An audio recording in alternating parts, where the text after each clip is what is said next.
I look to Louisa Brogue, Standing Committee, Wadham College, to continue the case for the proposition.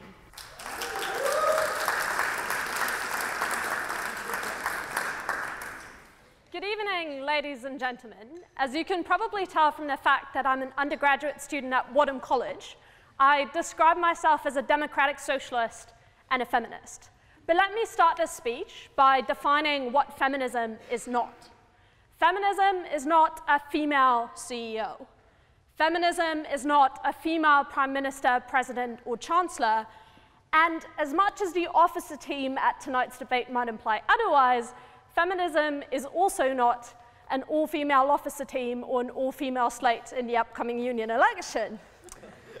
I'm not saying that it's in any way bad that women hold these positions, but that it is not what the aim of feminism should be and what it is. I will argue tonight that feminism should be about equality for all women, not just those at the very top, for women of color, for working class women, and for women in developing countries. Varun has told you that we've made great progress and that capitalism has helped us get there.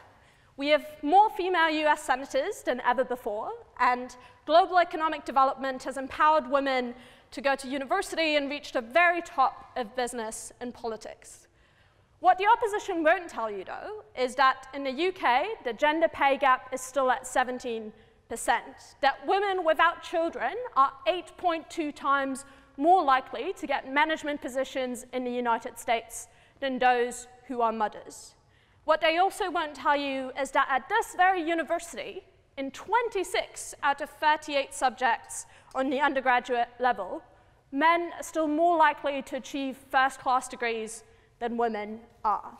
I will bring you two arguments in my speech tonight. Firstly, that the very basis of capitalism is incompatible with feminist aims such as equal pay, and secondly, that feminists shouldn't worry about deterring support from conservatives and a political center for their causes. So let's talk about capitalism first. Let's get the exciting stuff out of the way.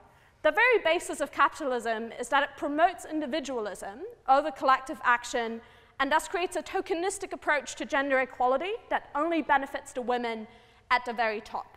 This exacerbates the inequality that feminism is trying to fight in the first place. The myth of breaking the glass ceiling that the opposition talks to you about is fundamentally harmful for most women. This widespread narrative suggests that our main aim should be getting some women to the top to make sure that they can then appoint others and that they can open a path for them to follow. Although this might be true to an extent, what we fail to recognize is that this kind of tokenism doesn't create widespread change and only helps the most privileged women to get into those positions in the first place, where the exploitation and the inequality at the bottom continues. The opposition might argue that we can change this by implementing legislations such as equal pay, like in Iceland, for example, where equal pay is enforced by law. However, this goes against the fundamental ideas of capitalism.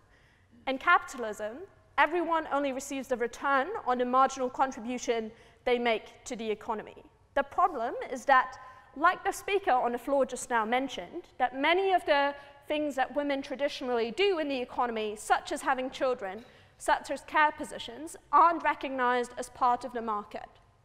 Equal pay is therefore not profitable for companies because women would be paid more than their monetary marginal contribution, and because it's currently possible to pay women less because the labor market has been separated based on gender, and due to the risk of women leaving their job to have children, we fundamentally undervalue their contribution. Equal pay regulations are thus not capitalists. Instead, it's a confession by states and societies that capitalism doesn't create the equality we want and that we need government regulation to solve this type of market failure. In Iceland, equal pay only exists because as a company, you are forced to pay a fine if you don't pay women and men equal amounts of money for their jobs, and thus introduce equality as part of the company's profit maximization system. This is not the kind of capitalism that opposition should be defending. But even if the opposition wants to take this soft capitalism stance, it is still not compatible with feminism. Because firstly, women are still more likely to choose jobs that are fundamentally undervalued in our society. For example, jobs in care and education. Secondly, sexism in the workplace is likely to continue and to exist even under equal pay. Because as long as men are in position of relative power, they're still able to abuse that against women who are comparatively powerless. It became clear as a result of the Me Too movement that the reason why women weren't leaving the workplaces in which they were harassed was because they were worried that they wouldn't get a job if they publicly spoke out against their boss. Equal pay doesn't solve that. Instead, we need a more robust welfare state, strong trade unions, universally free childcare, and affordable housing that are not provided by the capitalist system. Structural change in the status quo only happens when the government steps in.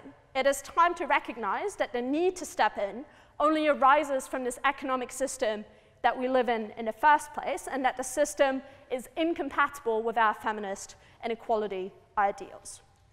So how should the feminist movement proceed? And why doesn't it matter if we deter support from conservatives and from the political center? I would argue that we have reached a peak of what we can achieve in terms of gender equality under a capitalist system. That is to say, economic development has politically, economically, and socially empowered women and made them more independent, but it is starting to reverse the progress that we have made. The marginal benefit of what feminism can achieve if it embraces capitalism is very small. At the same time, it is hard to scale back on accomplishments we have made thus far, for example, on universal suffrage, better pay, and paid maternity leave. I'm not denying that if feminists were to embrace an anti-capitalist stance, it is likely that they will lose support from conservatives and from the political center. But if we make a cost-benefit analysis, like most capitalists do, this would have brought support for only very few policies anyway that are unlikely to significantly reduce gender equality.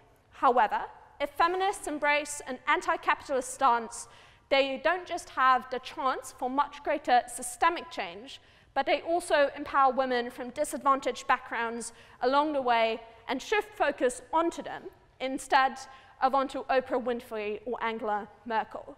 The fact that gender equality in East Germany is much better than in the West is because the system was fundamentally different, because the economic system valued women and valued their contributions more than the capitalist system in the West did. And this has shifted culture and shifted the way that employers pay their employees. This also means that we don't believe that the battle is over at the inauguration of the first female US president, but that instead we continue fighting until gender equality is available to all women independently of their background. In our society, we have lost track of what kind of utopia we want to live in. It is time to stand up for the equality and the kind of society that we want and that we deserve.